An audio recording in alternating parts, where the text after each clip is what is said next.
We're good. Okay, welcome back to the third session of our webinar series on physician leadership excellence and developing clinician leadership capabilities. I'm Mike Grubich, president of LAK Group, and shortly I'll be introducing the leader of this session. But first, I wanted to kind of recap the first two sessions we did with Kathy Oswald from the Center for Physician Excellence. Kathy really talked about the concept of using assessments and behavioral tools to help identify leadership capabilities in physicians.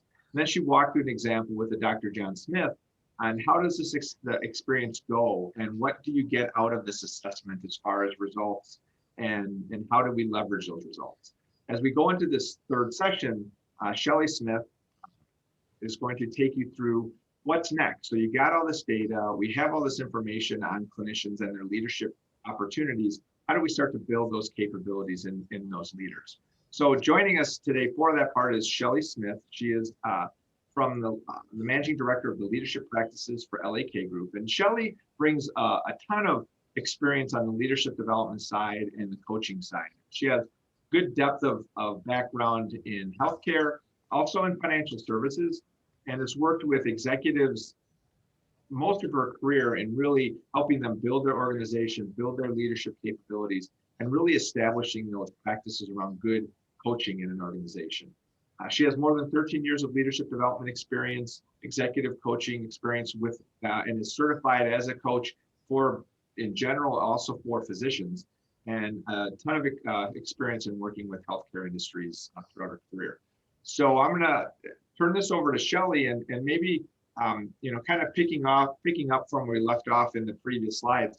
What happens once you get these results? So a clinician's gone through this assessment. We have all this great data. What's next?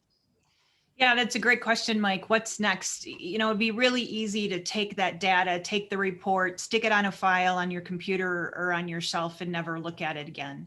But really, when you look at assessments and coaching in general, it's about change. So having an awareness without taking action really is worthless and isn't going to create any kind of change. From a physician perspective, from my experience in working with physicians, both from a leadership development as well as a coaching space, that awareness is great. They don't always, however, have a safe space where they feel that they can focus on their own development.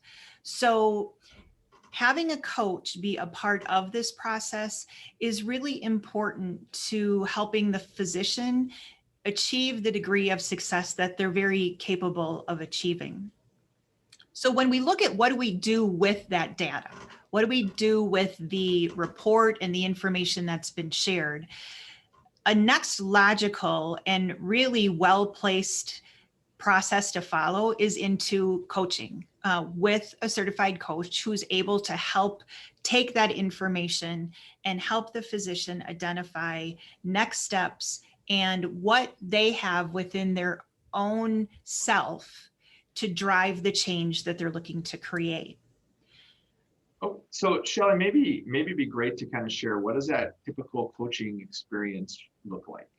Yeah, so it really is a four-step process, and you can see that on the screen. In general, we start with an alignment process, and Kathy spoke to that in the last video that we did, where the assessor, the coach, the physician, and go through the results so that there's an understanding of them. And then typically in most organizations, there will be an organizational sponsor that's involved in the process. The coach, the physician, and the sponsor then would then meet to have a conversation about what it is that they're looking to achieve at a very high level from an engagement perspective and agree on how that's going to move forward. Also in that conversation, making sure that everyone understands what their roles and responsibilities are throughout the engagement. And then finally, giving the physician an opportunity to select a coach.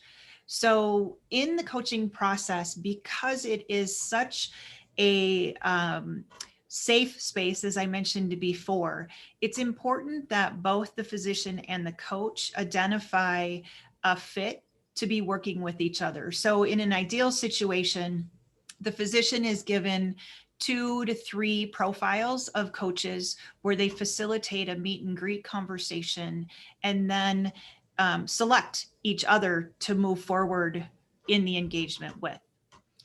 Following that conversation, making sure that everybody's on the same page and the coachee and the coach have been paired together, we move into the design phase. And this is where the assessments come back into the fold.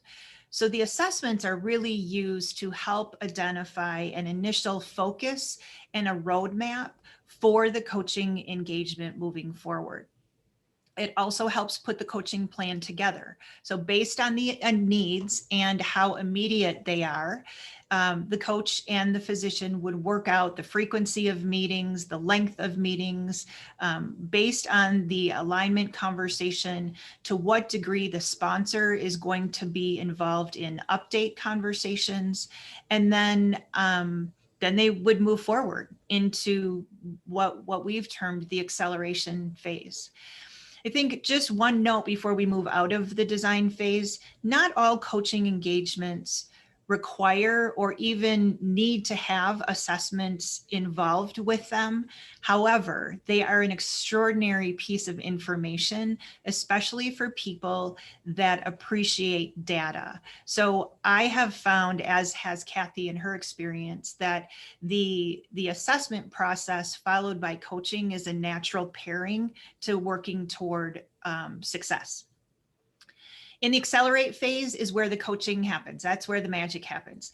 The coach and the physician will meet to look at the things that are happening that the physician wants to change, to look at what is available to the physician to help him or her change in that area, and then to identify action steps to take between coaching sessions to help them work toward achieving that overall goal for the engagement. And usually coaching engagements are 6 or 12 months in length and 2 to 3 meetings a month, depending again on the sense of urgency and the availability of the physician and the coach.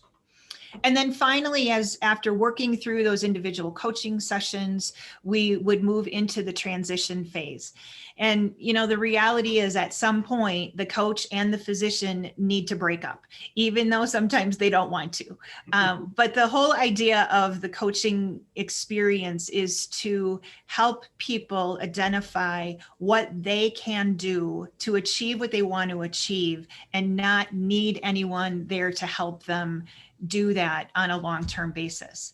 So in the transition phase is when we would meet back with the sponsor to kind of summarize the overall insights and progress that has been made throughout the coaching engagement. And then we would also have a conversation about what would be helpful for the physician to have from a resource and support perspective to continue to maintain the progress that has been made. So we really work hard to make sure that this is a well thought out and planned transition and not just something that ends at the end of the 6 or 9 months. Thanks, Shelley. That was great. It's a very clear process. Lots of roles though that people play. Yep. I think that's probably really important to kind of clarify what are the different roles. You maybe give a little depth on that? Yeah, and the roles and understanding the roles are absolutely key to the success of a coaching engagement.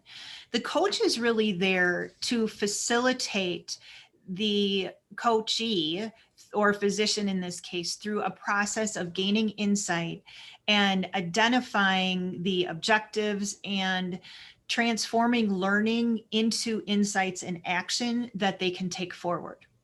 The coachee, physician in this case, is the individual receiving the coaching, and they really have the responsibility, accountability, and ownership for learning, for gaining that insight, for identifying what their objectives are, and then taking action based on all of that. And then the sponsor is someone who sometimes is the direct leader. Other times it can be someone else in the organization that is sponsoring them through the program. And there are companies that we work with that don't involve a sponsor at all.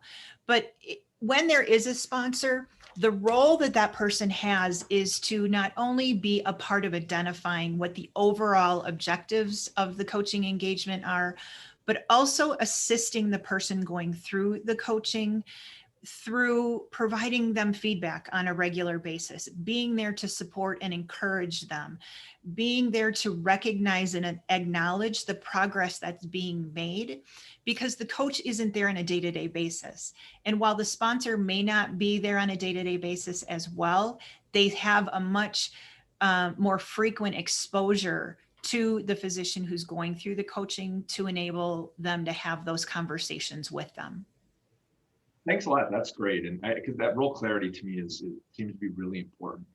Something you mentioned in the 4-step process was this transition phase as part of the engagement experience. Can you talk a little bit about more, or talk a little more about what happens in that phase? Yeah, so you've gone through this process with the coach, the coachee.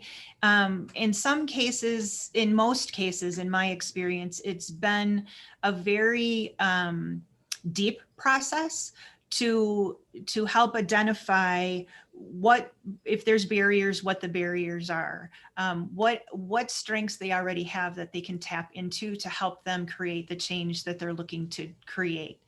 So again, in a coaching engagement, we don't just want to say 6 months is up, got to go, see ya. But instead, taking the time to engage in that conversation. Number one, what are resources that are available to assist the physician in sustaining that change?